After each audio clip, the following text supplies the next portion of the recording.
TNG ဝရင်အကြောင်းလေးဗီဒီယိုလေးနဲ့မျှဝေပေးပါသလားခင်ဗျာမျှဝေပေးလို့ရပါသလားခင်ဗျာ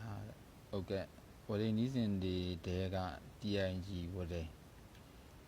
တစ်မျိုးပေါ့နော်ယနေ့ခေတ်အသုံးများနေတော့ဂဟေတစ်မျိုးပါ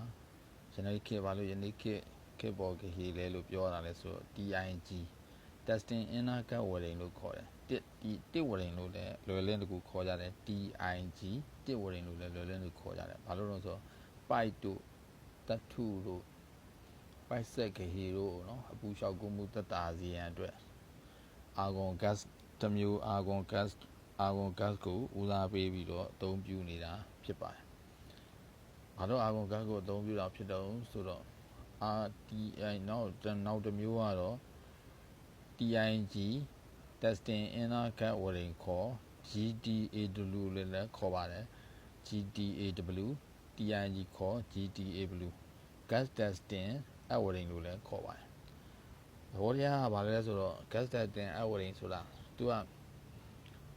ဒီ GTAW လို့လည်းလက်ရှိခေတ်သုံးနေပါတယ်သူကအဖြည့်ဂဟေကြောင်းနဲ့အာဂွန် gas နဲ့ shine light metal လို့မီးအာဂွန် gas နဲ့ shine light နဲ့ metal နဲ့ထိုးပြီးတော့အစားထိုးပြီးတော့သုံးတဲ့ဟာပေါ့နော် contact ဒီပေါ့ဒါကျွန်တော်လွယ်လင်းရှိနေတဲ့လွယ်လင်းတကူပုံလေးနဲ့ပဲပုံဟောင်းလေးနဲ့ပဲအစားထိုးပါတယ်အပြင်မှာအများဆုံးသုံးနေပါတယ်ယနေ့ခေတ်ဘာလို့သုံးလို့ဆိုတော့ pipe အပါးတွေ pipe set ဂဟေမှာအပူလျှောက်ကူးမှုသက်သာစေရန်နောက်တန်ရှင်းမှုတိုက်ရိုက်မှုမြန်ဆန်မှုအများဆုံးသုံးနေတဲ့အတွက် TIG ဝရင်တစ်ဝရင်ခေါ် gas testing ဝရင်လို့လည်းခေါ်ပါတယ်အစားထိုးအဖြည့်ဂဟေကြောင့်အစားထိုးဂဟေပေါ့နော်အဖြည့်ဂဟေကြောင့်အစားထိုးဂဟေလို့လည်းအဖြည့်ဂဟေလို့လည်းခေါ်လေးရှိကြပါတယ်လွယ်လင်းကိုခေါ်ရတော့ဗမာလက်ထဲရောက်သွားဗမာလွယ်လင်းကိုခေါ်တာသိတဲ့အတိုင်းပဲ gas ဖေလာရော့လေးနဲ့ရှေ့ကနေနောက်ကနေတိုင်တေနီယမ်သတ္ထုခေါင်းပေါ့နော်နောက်ဆီလီကွန်ဓာတ်ငွေ့ကာခေါင်းနဲ့စားထိုးထားတာပေါ့